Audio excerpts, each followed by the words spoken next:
ازيكم يا حبايب قلبي، عاملين ايه؟ يا رب تكونوا بخير. النهارده نبدا الفيديو بتاعنا بالصلاه على الرسول. اللهم صل وسلم وبارك عليك يا حبيبي يا رسول الله صلى الله عليه وسلم.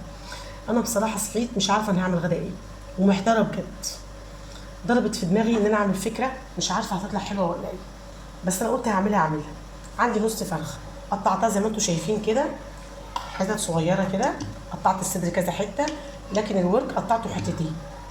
ورحت بشرب بصله بسرعه ورشيت عليها شويه ملح، وقلت اسيبها ايه تصفي ميتها الجميله دي علشان نشوف هنعمل ايه.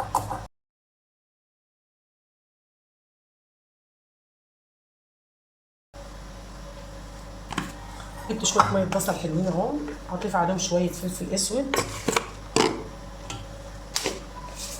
شويه ملح، وتعالوا نشوف هنعمل ايه. هجيب الفراخ دي احطها كده ورش عليها شويه ميه البصل اللي احنا عاملينها دي، على ما نشوف هنعمل ايه، عشان بس ايه تشرب من ميه البصل الجميله دي.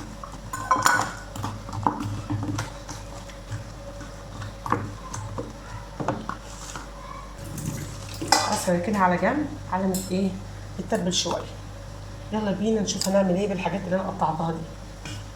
عندي هنا بطاطس غسلتها وقشرتها وقطعتها هي.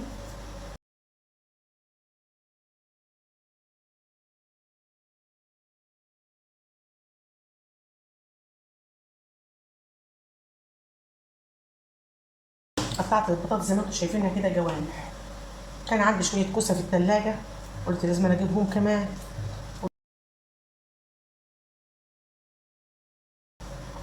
انا والله يا جماعه ما عارفه نوع الاكل اللي انا بعمله ايه.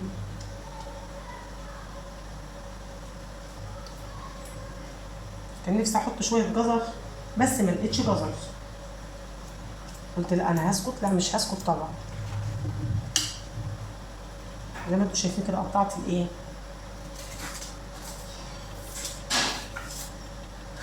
هنيجي بقى للبصله كمان هنقطعها جوانح.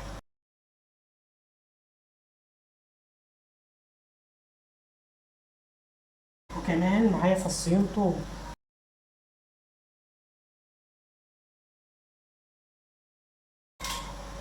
هنقطع بقى الايه الفلفل ده شرايح كده او دواير.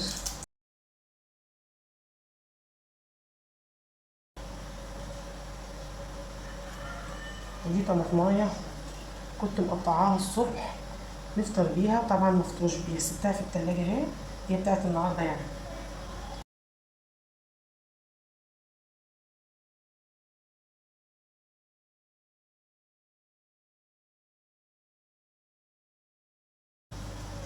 هنقلبهم مع بعض في الصينيه دي.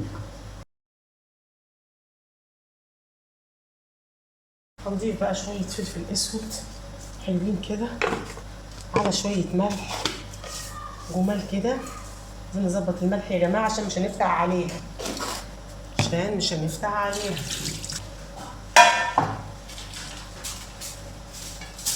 بصوا يا جماعه انا جبت المحشره دي.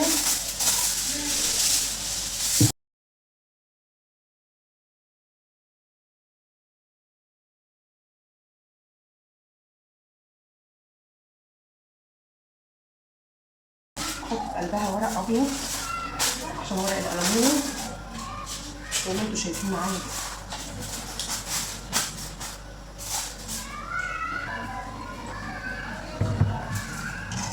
شوفوا يا جماعه بقى، هنسقط البطاطس دي كده في المكان اللي احنا حطيناه فيه الورقه دي.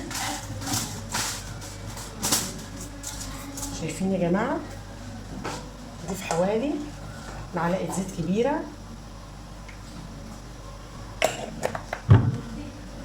نيجي بقى الفراخ الجميله دي اللي احنا تبلناها مع بعض، هنحط عليها البصل اللي احنا ايه نزلنا الميه بتاعته ده زي ما انتم شايفين كده عليه.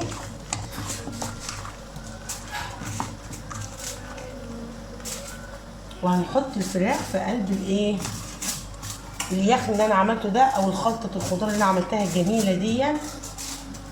وهنقفل عليها بالمفتاح، مش هنيجي قدامها خالص الا لما تقول الحقوني في الفرن. هتقول ايه؟ الحقوني في الفرن. ناقص بقى ورقتين لورو جمال كده في قلب الايه، يدوا طعم ونكهه للفراخ الجميله دي. وما ننساش الحبهان كمان، ادي الحبهان الجميل اهو. ورقتين لورا حكايه. قلنا ايه يا جماعه؟ هنصلي على حضره النبي. اللهم صل وسلم وبارك عليك يا حبيبي يا رسول الله. ونحط معلقه زيت برضو خفيفه كده على وش الفراخ. يلا بقى نقفل ايه الورقه الجميله دي، هنغطيها بورق ابيض برضو عشان خاطر الايه ورق الالومنيوم ما يلزقش فيها. شايفين يا جماعه؟ انا لفيت كلها، هي لفتها تماما اهو، لفه محكمه. وهنسيبها بقى تاخد وتدي بشكل ودي. انا مولعه الفرن من اول ما قطعت اول حاجه. شايفين يا جماعه؟ شايفين يا جماعه شكلها اهي، اللي احنا عملناه فيها بطاطس وكوسه وبصل وثوم وطماطم وفلفل اخضر وكمان الفراخ. هنحطها بقى في الورقه الجميله دي ونحطها في الفرن ونشوف بعد نص ساعه هتعمل ايه. اوعوا تروحوا اي مكان، اللي جاي احلى. بصوا يا جماعه نفتحها كده دلوقتي عشان بقى ايه، هي بقى لها دلوقتي حوالي ساعه الا ربع.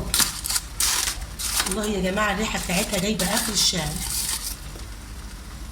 نشيل الورق ده الله عشان خاطر تتحمر بقى كده زي الفل.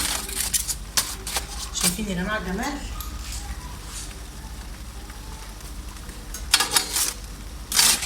يا جماعه قربت تستوي اهي. ادينا طماطم بزيت كده الفراخ عشان تبقى شكلها ايه، احمر وجميل.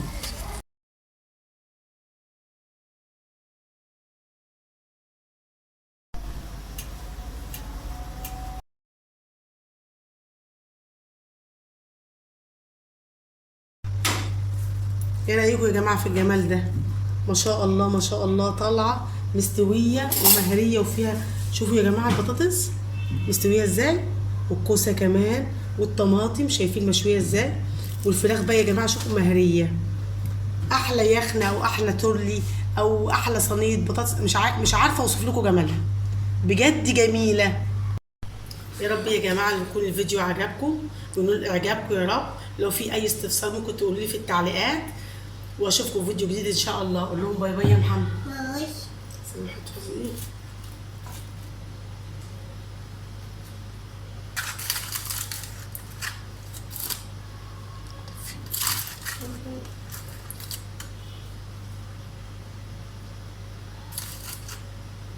الى اللقاء، باي باي.